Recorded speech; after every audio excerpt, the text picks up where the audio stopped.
How to create an avatar on Facebook and Messenger. First, open the Facebook app on your iPhone. Tap the menu icon on the top left corner. Then look for avatars. Depending on your Facebook version, you may find it under your profile. Tap Create Manually to get started.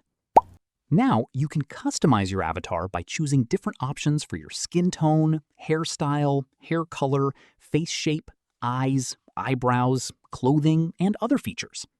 Take your time and customize the avatar to look the way you want.